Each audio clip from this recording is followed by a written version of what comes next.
예, 하나님 아버지 주님 은혜 너무나 감사합니다. 어저께 주일 또 저희들 온 공동체가 모여서 하나님 앞에 함께 예배하며 주님을 찬양하며 하나님의 가족의 풍성함을 누리게 해주셔서 감사를 드립니다. 그리고 월요일 이제 삶의 예배의 현장을 향해서 나아가면서 저희들 또 주님의 도우심을 구하며 새벽 기도 자리에 섰습니다. 저희들에게 건강 주시고 주님 사랑하는 마음 주시고 전능하신 하나님에 대한 믿음을 주셔서 이 기도의 자리에 설 수 있도록 은총과 은혜를 베풀어 주시니 감사합니다. 이번 한 주간의 저희들의 삶이 내 힘으로 어떻게 해보려고 아둥바둥거리며 살아가는 그런 삶의 발걸음 되지 아니하고 주님 손 꼭 붙잡고 주님과 함께 나란히 동행하며 걸으며 주님께서 말씀하실 때에 순종하며 하나님 크기의 역사가 내 인생 가운데 펼쳐지는 것을 경험하고 누리게 해주시기를 주님 앞에 간절히 구하고 소원합니다.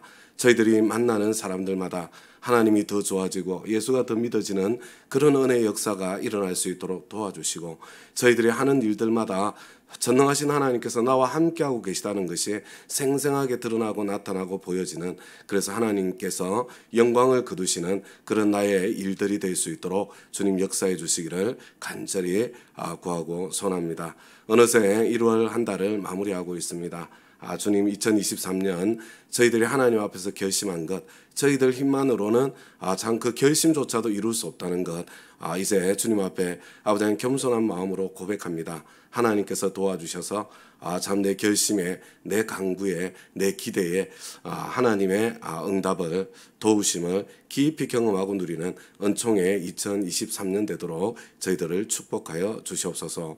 이제 삶 공부가 이렇게 시작이 됩니다. 하나님께서 꼭 필요한 분들 마음마다 삶 공부 기대하는 마음, 소망하는 마음 주님께서 허락해 주시고, 아버지 여러 강사님들이 있습니다.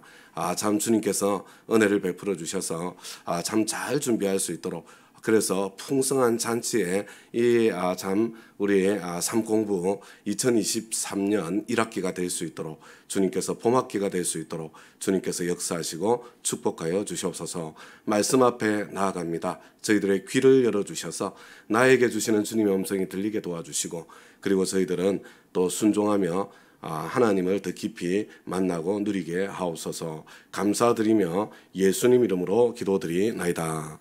아멘, 아멘. 하나님께서 저와 여러분에게 주시는 말씀 마태복음 12장 1절부터 13절까지의 말씀입니다. 오늘부터 1층에서 새벽 예배를 시작하려고 이렇게 마음을 먹었는데 장치 세팅이 잘 되지 않아서 오늘 여기서 하게 됐고요. 아마 내일부터는 1층에서 우리 새벽 예배를 하게 될 것입니다. 우리 오늘 본문의 말씀 1절을 보니까 거무렵에 이렇게 되어 있는데, 여러분 거무렵이 어떤 무렵일까요? 우리 그러면 11장 뒷부분을 읽어보면 그 무렵이 어떤 무렵인지 알 수 있겠죠. 여러분 11장 뒷부분은 어떤 내용인가요? 끝자리에 저와 여러분이 우리 예배 드릴 때마다 찬송하는 수고하고 무거운 짐진 자들아 다 내게로 오라 내가 너희를 쉬게 하리라.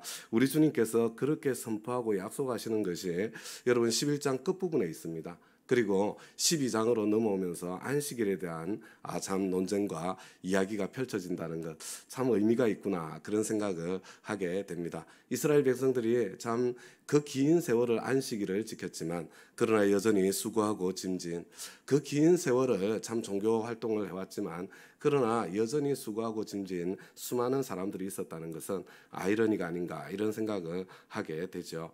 아무튼 그 무렵에 예수께서 안식일에 밀밭 사이로 지나가고 있었고요. 그리고 제자들이 배가 고파서 밀 이삭을 잘라서 먹기 시작했다고 말씀해주고 있습니다. 그런데 바리새파 사람 중에 누군가 이것을 보았고 예수님께 말했습니다. 보십시오. 당신의 제자들이 안식일에 해서는 안 되는 일을 하고 있습니다. 이렇게 지금 공격을 하고 있는 상황입니다. 여러분 안식일에 해서는 안 되는 일은 어떤 일일까요? 여러분 우리가 그냥 읽고 지나가기에는 야 이게 남의 집 남의 밭에 밀 이삭을 잘라 먹다니 이거 도둑질하는 거 아니야. 지금 이것을 책망하고 있는 것처럼 저는 처음 성경을 읽을 때 그렇게 이해를 했어요. 근데 세월이 가면서 그게 아니구나. 왜냐하면 이 율법에서는요, 참 율법의 정신이 사실은 하나님을 사랑하고 이웃을 사랑하는 거거든요. 그래서 이삭을 잘라 먹는 것을 허용하고 있습니다. 오히려 가난한 사람들이 또 나중에 추수가 끝나고 난 뒤에는 이렇게 흘려 놓아 가지고 그런 이삭 주어 가지고 먹고 살 수 있도록 배려를 하고 있는 게 율법의 정신이거든요. 지금 여기서 이삭 잘라 먹은 것 가지고 시비를 걸고 있는 것이 아닙니다. 안식일에 해서는 안 되는 종류의 일이 있다는 거죠. 안식일에 아무 일도 하지 마라. 그렇게 성경이 율법이 말씀하고 있으니까 야 어디까지 하면 일이 되고 어디까지 하면 일이 안 되는가 그런 것들을 따져가지고 이거는 일이고 이건 일이 아니야. 아니 이거는 안식일에 해도 되는 일에 해당되지 않는 것이고 이것은 안식일에 절대로 해서는 안 되는 일에 해당되는 거야. 그것을 참 율법학자들이 정리해 놓은 수많은 목록이 있는데 그 중에 제일 대표적인 것이 뭐냐면 추수하는 것과 의료 행위를 하는 겁니다. 그래서 바리새파 사람들이 아니 당신의 제자들 뭐 하는 겁니까? 지금 추수 행위를 하고 있지 않습니까? 이것은 안식일을 범하는 것입니다. 이거 안식일에 해서는 안 되는 일입니다. 그렇게 지금 따지고 달려들고 있는 그런 모습을 보게 되죠. 근데 예수님께서 여기에 대한 대답을 하시는데 세 가지로 대답을 하세요. 첫 번째 대답은 뭐냐면 야 다윗과 그 일행은 배가 고파서 힘들었을 때 제사장만 먹는 진설병을 먹었는데 왜 그건 시비를 안 거냐? 어떻게 그것은 괜찮아? 이렇게 지금 물어보는 거예요. 다윗은 되는데 왜 이 사람들은 안 되는 거지? 이렇게 따져 물어보는 겁니다. 그래서 바리새파 사람들의 말문을 일단 막아버리신 거죠. 그리고 두 번째는 안식일에 성전에서 제사장들이 일하는 것은 그것은 죄가 되지 않는다고 율법이 말씀하고 있지 않냐. 제사장들 봐라 안식일에 지금 안식일을 지키지 않고 범해도 되는 그런 예외 사항이 있지 않느냐 이렇게 또 말씀하고 있는 겁니다. 그리고 6절에서 내가 너에게 말한다. 성전보다 더 큰 이가 여기에 있다. 제사장도 안식일을 범해도 관계가 없는데 나는 사실은 제사장보다 더 큰 사람이고 그리고 나는 성전보다 더 큰 존재다. 이게 뭐 사람들이 못 알아들을 수도 있었겠지만 지금 엄청난 선포를 지금 그들이 하고 있는 것을 보게 되죠. 그리고 난 뒤에 이 성전보다 더 크신 분으로서 우리 주님께서 지금 말씀을 하시는 거예요. 나는 자비를 원하고 제사를 원하지 않는다 하신 말씀이 무슨 뜻인지 알았더라면 너희가 죄 없는 사람들을 정죄하지 않았을 것이다. 여러분 이게 예수님의 단식입니다. 이 구절이 성경에 신약 성경에 얼마나 여러 번 이렇게 인용되어 있다는 것 이사야서 말씀이 여러분 그것을 꼭 기억하시면 좋겠습니다. 하나님께서 나는 자비를 원하고 제사를 원하지 않는다 이렇게 말씀하셨어요. 지금 저와 여러분도 동일하게 이 말씀의 참뜻을 깨달아 알아야 되는 것입니다. 그래야 우리가 신앙생활을 제대로 할 수 있는 거죠. 여러분 이 제사라는 것은 종교행위입니다. 종교활동이거든요. 하나님께서 정말로 원하시는 것은 종교활동 그 자체가 아니라는 겁니다. 우리가 종교 활동을 뭐 예배도 드리고 성경 공부도 하고 온갖 활동들을 하고 있는데 이 종교 활동의 궁극적인 목적이 다른 것이 아니라 자비라는 것입니다. 여러분 저와 여러분이 종교 활동을 하는 것은 이 종교 활동의 결과로서 열매가 반드시 맺혀야 되는데 그 열매가 자비라는 거예요. 하나님을 사랑하는 열매가 나타나고 그리고 이웃을 사랑하는 열매가 나타나야 된다는 거예요. 그런데 너희들은 무수한 종교 활동을 하고 있는데 근데 종교 활동은 그렇게 열심히 하는데 어떻게 하나님을 향한 사랑도 보이지 않고 어떻게 사람을 향한 인간을 향한 그 사랑이 보이지 않는가? 여러분 만약에 내가 정말 교회에서 열심히 온갖 활동들을 다 하고 있는데 나에게 이 사랑의 열매가 사람을 향한 따뜻한 마음 하나님을 향한 그 따뜻한 마음들이 나타나고 보여지지 않는다면 그것은 신앙생활을 하는 게 아닙니다. 그것은 종교 전문가가 된 거예요. 종교 전문가들이 너무 많이 있는 겁니다. 여러분 이것은 어저께 말씀드렸던 것과 연결이 되어 있는 거예요. 여러분 우리 인생 목적이 섬김이잖아요. 여러분 섬김과 사랑은 동의어예요. 섬김이 없는 사랑은 존재할 수가 없는 거거든요. 인생 목적이 섬김이다. 그것도 마찬가지입니다. 우리 신앙생활의 궁극적인 어떤 열매가 맺혀야 되는 것 그게 섬기는 사랑으로 나타나야 되는 거거든요. 그리고 이게 사실은 안식일의 참 정신이잖아요. 안식일에 아무 일도 하지 마라 이렇게 되어 있지만 우리가 내용을 자세히 읽어보면 이렇게 되어 있어요. 안식일에 아무 일도 하지 마. 너도 아무 일도 하지 말고 네 종들도 남종이나 여종이나 네 집에 유하는 객이나 아니면 네 짐승들까지도 아무 일도 해서는 안 돼. 아무 일도 하지 않아야 된다는데 안식일에 초점이 있는 것이 아니라 너뿐만 아니라 너의 남종도 너의 여종도 네 집에 있는 짐승도 아무 일도 해서는 안 된다는데 거기에 초점이 가 있는 거거든요. 내가 땅이 있고 노비가 있고 그래서 나는 안식일 아니어도 쉬고 놀고 할 수 있는 사람, 수고하고 무거운 짐진 사람이 아닌 거죠. 그런데 남종이나 여종이나 짐승들은 그냥 주인이 탐욕을 부리면 쉬지 못하고 계속해서 일을 해야 되니까 적어도 일주일에 하루는 어떤 탐욕을 부리는 인간이 있더라도 수고하고 무거운 짐진자들이 반드시 쉼을 가질 수 있도록 남종도 쉬고 여종도 쉬고 짐승도 쉴 수 있도록 하나님께서 안식일을 주신 거잖아요. 율법에 참듯이 하나님을 사랑하고 이웃을 사랑하는 그 사랑으로 결실을 맺어야 되는데 그런데 거꾸로 뒤집어진 모습을 보면서 하나님께서 탄식하는 거잖아요. 나는 자비를 원하고 제사를 원하지 않는다. 내가 정말로 기다리는 것은 종교활동 그 자체가 아니다. 종교활동을 통해서 맺어지는 그 열매를 보기를 원한다. 우리가 참 교회 안에서 너무나도 안타까운 것은 정말 종교활동 너무 잘해요. 교회 생활 너무 잘해요. 그냥 모든 것이 그냥 완벽한 것처럼 보여요. 뭐 집회 모임마다 다 참석해요. 기도도 열심히 해요. 그런데 사람은 점점 까탈스럽고 깐깐하고 가까이 가면 막 긴장하고 저 사람 또 무슨 말 할지 모르니까 바리새인 된 겁니다. 예수님 십자가에 못 박아 죽인 사람 된 거예요. 우리가 그런 바리새인 되는 그런 길로 종교활동하지 않았으면 좋겠습니다. 오늘 다른 말씀은 잊혀진다고 하더라도 이 하나님께서 하신 말씀, 예수님께서 하신 말씀, 내가 원하는 것은 자비다. 제사를 원하지 않는다. 이 말씀이 저와 여러분 가슴 속에 깊이 새겨졌으면 좋겠습니다. 우리의 모든 신앙생활이 정말 섬기는 사람으로 우리가 섬김을 통해 사랑하는 사람으로 자비를 베풀 줄 아는 사람으로 성장하고 자라가는 그런 통로가 되었으면 좋겠습니다. 그리고 예수님께서 8절에 인자는 안식일의 주인이다 이렇게 말씀하시죠. 여러분 이 인자가 중의잖아요. 중의적인 표현이잖아요. 하나는 사람의 아들, 이게 사람의 아들 그렇다면 인간을 이야기하는 거잖아요. 여러분 안식일의 주인이 사람이에요. 사람. 이 사람이 안식일을 위해서 있는 게 아니고 안식일이 사람을 위해서 있는 거죠. 이게 한 뜻이고요. 그 다음에 이 인자는 구약 성경에서부터 오실 메시아를 지칭하는 거죠. 예수님 당신께서 나는 안식일의 주인이 바로 그 메시아다. 이것을 동시에 선포하는 거죠. 여러분 너무 재밌지 않아요? 메시아가 사람의 아들로 오신다는 것. 하나님의 아들이 사람의 아들로 오신다는 것. 그 구약에서부터 이렇게 말씀해주고 있는 그런 놀라운 사건이잖아요. 인간이 얼마나 소중한 존재인지 그것을 예수님께서 인간으로 오셨다는 것에서도 함께 담겨 있는 것을 보게 됩니다. 다시 한번 말씀드립니다. 우리 종교활동이 목적이 아닙니다. 사실은 우리 모든 신앙생활의 목적에는 사람이 있다는 것. 그리고 우리 모든 종교활동의 결실은 섬김으로 나타나는 사랑. 바로 그것으로 우리 가운데 열매 맺어야 된다는 것 잊지 않았으면 좋겠습니다. 똑같은 내용이 한 번 더 반복이 되죠. 예수님께서 그것을 떠나서 회당에 들어가셨어요. 그런데 거기에 한쪽 손이 오그라든 사람이 있었어요. 얼마나 불편하겠어요. 한쪽 손이 오그라들었으면 남 보기에도 참 민망하고 일할 때도 얼마나 불편해요. 근데 사람들이 예수를 고발하려고 이게 지금 예수님을 쳐다보고 있습니다. 근데 질문이 뭐예요? 안식일에 병을 고쳐도 됩니까?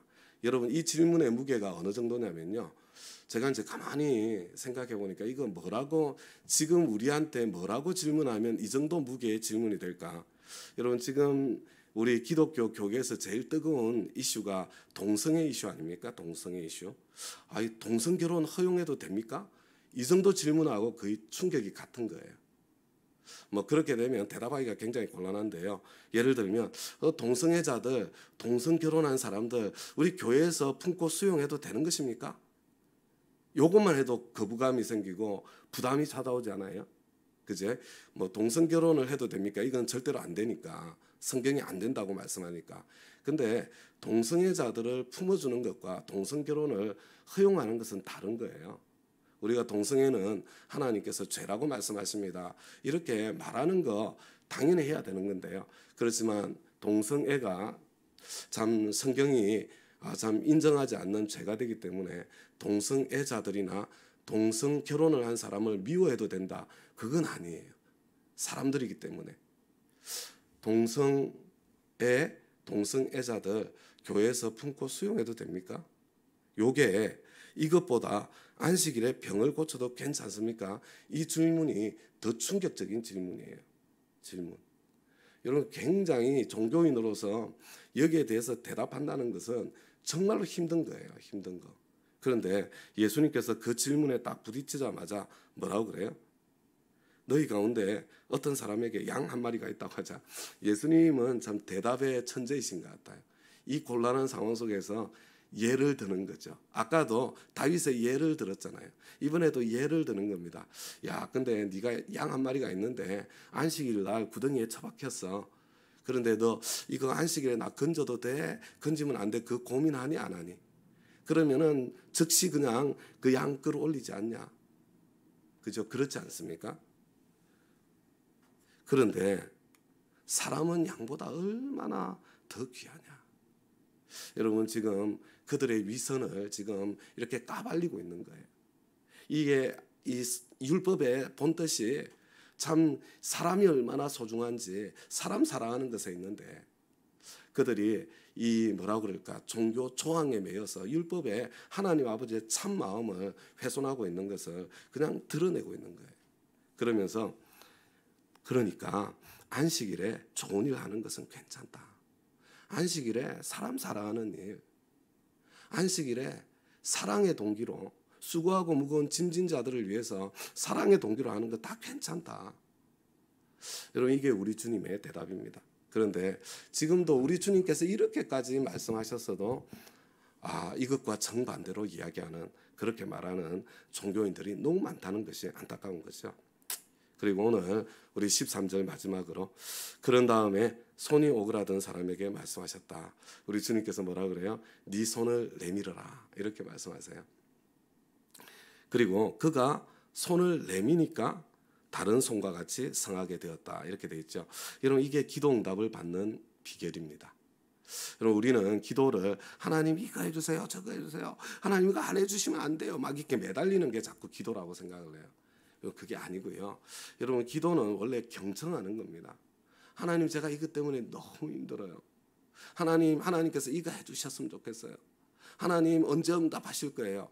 여러분 내가 하나님 앞에 그 부르짖는 중에 여러분 하나님께서 나에게 들려주시는 말씀이 있어요. 여러분 그 음성을 들어야 됩니다. 내 기도 제목을 허비하고 낭비하시면 안 돼요. 하나님께서 내 기도 제목을 주신 이유가 있습니다. 내 기도 제목이 생겨난 원인이 있는 거예요. 근데 그 원인을 해결하지 않으면 여러분 그 기도 제목 잠깐 응답되어도 그냥 되돌아오는 거예요. 병이 나아도 다시 재발하는 겁니다. 하나님께서 정말로 원하시는 것은 여러분 이 기도 제목을 통해서 저와 여러분이 하나님의 사람으로 성장하고 성숙하고 자라가기를 원하시는 거예요. 그래서 내가 하나님 앞에 막 부르짖고 기도할 때에 주님께서 네 손을 내밀어라 이렇게 말씀하시는 말씀이 있다는 거예요. 여러분 그게 어떤 사람에게는 손을 내미는 것이고 어떤 사람에게는 다른 거예요. 뭔가 쑥 올라오는 게 있어요. 여러분 이거 붙잡는 거예요. 이거 내가 주님께 내 기도 제목을 간구를 아뢰고 주님께서 나에게 말씀하시고 여러분 그 들려주신 그 말씀에 내가 반응하고 응답해서 손을 내밀 때 여러분 순종의 발걸음을 내디딜 때 그때 하나님의 역사가 나타나고 일어나게 되는 것입니다. 기도는 내가 감나무 밑에 입 벌리고 누워있는 게 아니에요. 입을 더 크게 벌리고 누워있는 거 아닙니다.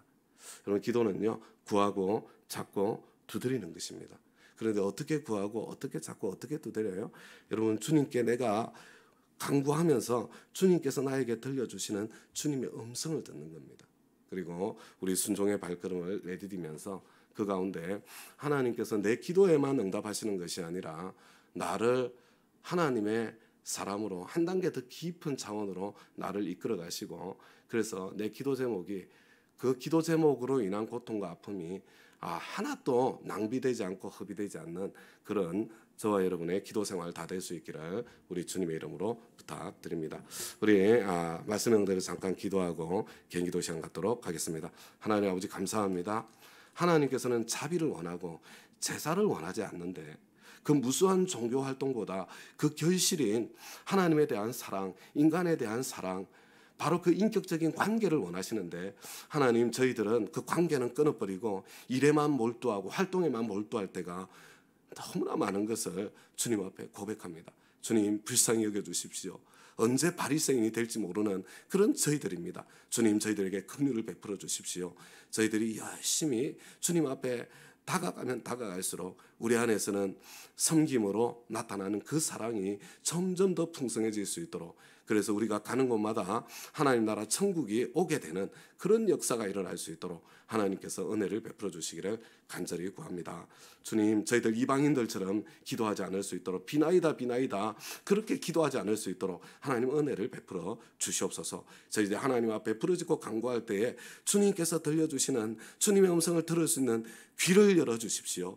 그리고 주님께서 말씀하실 때에 내 기도 응답으로 들려주시는 그 말씀, 거기에 순종의 발걸음 내디디며 아버지 하나님, 하나님께서 참 이루어 가시는 그 기적의 응답을 경험하고 누리고, 아버지 하나님, 나는 또 자라가고 성장하는 그런 축복이 우리 다운교회의 기도 가운데 늘 풍성할 수 있도록 주여 역사하여 주시옵소서. 주님께 감사드리며 예수님 이름으로 기도드리나이다. 아멘.